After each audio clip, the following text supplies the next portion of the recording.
Hey class, it's Madeline and this is my discussion board for module number 3. After watching the video and reading through some of the chapters on reading and writing workshops, was kind of the biggest takeaway that I learned from this module. While kind of both of those workshops kind of start with a teachable skill or a moment of teacher modeling. I like how it talked a lot about how then it kind of moves into that independent practice and then guided groups and sharing time. As I have done my field experiences in the past, I have really come to like workshops. I think they're a great way for students to feel independent in their work while also still being held accountable, but then also allowing, giving kids student choice, which I love kind of finding different ways all the time to give students choice, but also wanting to be able to keep things accountable. And I think workshops are a great way of doing that. After reading the article, it kind of talked about how finding that intrinsic motivation for kids wanting to do their work, wanting to write and wanting to read more. And if they can have different means of which they do these different skills in these workshops, whether that's make a poster or make a video or show your reading and writing in a new way or on a different piece of paper or something. Just something to get kids motivated to want to do their reading or to want to do their writing on their own and want to grow in that even.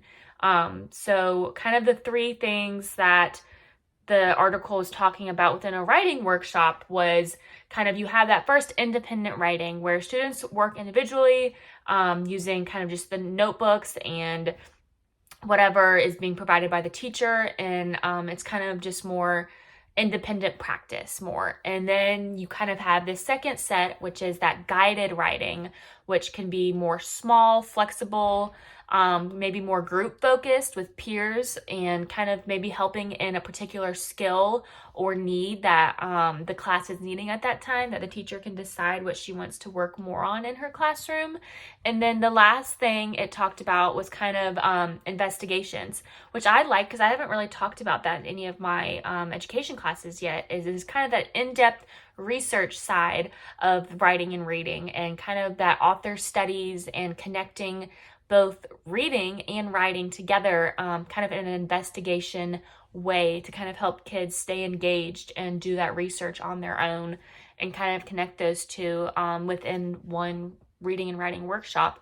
And then kind of how talking about the article, I remember it talking about, I wrote down that writers kind of move back and forth between exploring, drafting, revising, editing, and publishing. And these things don't always have to be so cut and clear. I know a lot of teachers kind of have specific days where of course you want to start kind of your brainstorming ideas and move throughout, but you can always get to almost the end and go back and revise or go back and research more, go back and edit. So I think kind of the article talking about allowing that flow and flexibility in those writing workshops of it's okay to almost get to the end of writing a paper, but then to go back and do more research or edit something, and then to kind of finally make that publishing at the end, I think is a great lesson in this. And then kind of, it also talked about conferences with peers and teachers are essential for growth.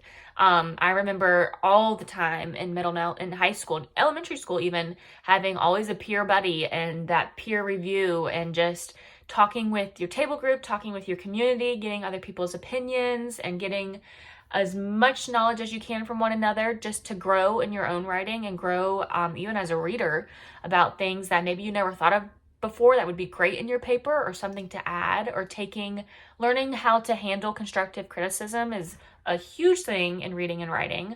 And kind of how these workshops can kind of emphasize a child's voice in that way and help them talk about their reading and writing even with their peers. And then also kind of finding a purpose in their reading and writing.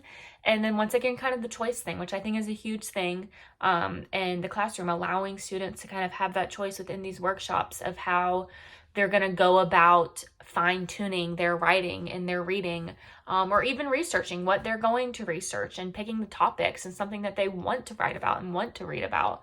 I think is a huge thing when getting kids to kind of truly work through a lesson and truly grow in what you want them to. They have to enjoy it. Yes, we're not always going to enjoy everything we read. Some things we're going to have to read, or math or whatever. But when it comes to reading and writing, I think you can be a little more flexible in a classroom by kind of allowing that choice, in my opinion. And then kind of, I also remember the article talking about key elements, kind of instructional elements, kind of, was talking about the mechanics on it, like focusing on the meaning and communication first and not just the grammar, and what is it we're actually writing or reading about, and what are we trying to communicate, how do we communicate, and not just that fine-tuning grammar. Of course, we need the grammar aspect, but not always just focusing on that. And then also sharing. I think that the reading workshops and things allow for great building of confidence within your classroom and community. And I know right now in my kindergarten class, we're really working on finding their little voices. They tend to be very quiet and shy when talking in front of people. So we often try to get them to talk out loud to find that strong, confident voice. And reading and writing workshops are a great way to do that. Kids can kind of openly share their ideas and their writing processes without it kind of being a formal presentation or something. So I think that's a great way to get students talking. And then kind of just like focusing on one new strategy at a time and maybe not overwhelming kids. I think the article did a good job of kind of mentioning that. I think it was in chapter 5, kind of how this prevents the overwhelmingness of writing a paper or reading a whole story. And instead it kind of just promotes growth instead of something having to be perfect at every step. So I think this kind of all just ties into tier 1 instruction of just all being learners and all modeling kind of that differentiation of how we all learn, and kind of while keeping those high expectations though, but just kind of being flexible in the classroom and knowing how to get your kids to stick with that intrinsic motivation and getting them to want to learn.